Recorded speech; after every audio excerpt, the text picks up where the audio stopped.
Assalamualaikum, hello semua. Jom tengok apa berita viral paling hangat sepanjang minggu ini. Kita mulakan dengan kisah di tangga kelima, cerita mengenai seorang rider wanita yang dianiaya pelanggan ketika membuat penghantaran makanan. Menerusi rakaman di aplikasi TikTok yang tular baru-baru ini, kelihatan rider berkenaan mundar-mandir menunggu pelanggannya di lobi sebuah bangunan.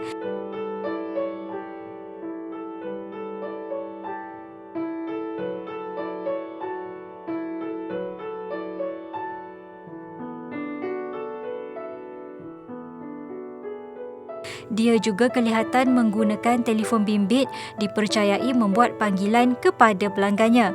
Video berkenaan nyata meruntun hati netizen, malah rata-ratanya mengingatkan agar mereka yang membuat pesanan supaya tidak menyusahkan rider. Jangan buat macam ni tau. Ini pula kisah pasangan Insta famous yang lebih dikenali dengan nama Durian Kimchi. Sebagaimana ramai yang tahu, Rizal Ibrahim dan isterinya Mariam Yunare telah kembali ke Malaysia. Namun, ia menimbulkan tanda tanya kerana Rizal masih belum menemui keluarganya di Kelantan meskipun sudah 3 bulan berada di tanah air. Menerusi Insta Story, Rizal meluahkan betapa dia terlalu merindui keluarganya, namun perlu patuh dengan arahan kerajaan yang melarang pergerakan rentas negeri ketika ini. Tambahan pula mereka berada di zon merah. Bagaimanapun jelas Rizal, dia dan isteri sentiasa berhubung dengan keluarga untuk melepaskan rindu. Tangga ketiga carta Top 5 Viral M-Star minggu ini, kisah mengenai seorang warga emas yang hidup di dalam becak usang selama 30 tahun. Cerita warga emas berusia lingkungan 70-an ini tular selepas seorang pemuda, Muhammad Rofiki Aiman, membuat perkongsian di media sosial.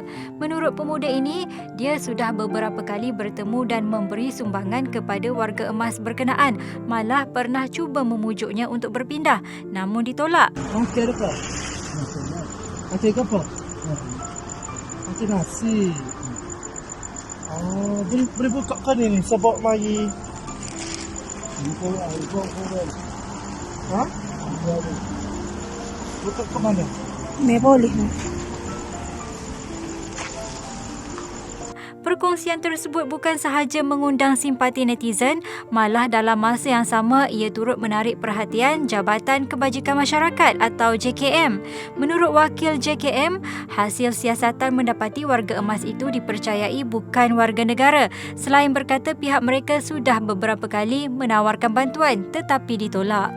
Next, top 2 carta viral M-Star. Ini pula kisah mengenai si Bulus dengan timun.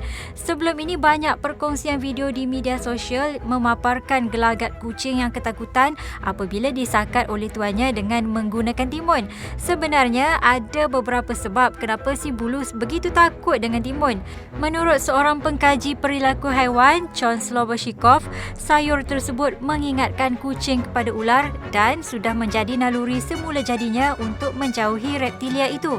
Pakar ini juga menyarankan agar pemilik kucing tidak menggunakan sayur tersebut untuk menakut-nakutkan haiwan peliharaan mereka.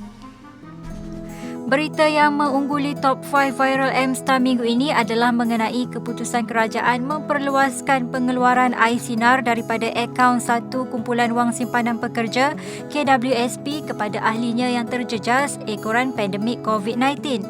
Sebelum ini, Menteri Kewangan Tengku Datuk Seri Zafrul Tengku Abdul Aziz mengumumkan program iSinar diperluaskan dan jumlah pengeluaran maksimum meningkat kepada RM10,000 bagi mereka yang mempunyai RM90,000 dan ke bawah dalam akaun satu. Menerusi kenyataan terbaru beberapa hari lalu, KWSP mengumumkan 2 kategori yang layak memohon dan syarat kelayakan untuk membuat permohonan berkenaan. Ahli boleh membuat permohonan secara dalam talian bermula 21 Disember ini untuk kategori pertama dan 11 Januari bagi kategori kedua. Namun, pengumuman ini mengundang pelbagai reaksi orang ramai. Okeylah, setakat itu sahaja paparan untuk minggu ini. Terus layari www.mstar.com.my untuk lebih banyak berita viral dan hiburan sensasi. Kita jumpa lagi minggu depan. Assalamualaikum dan bye.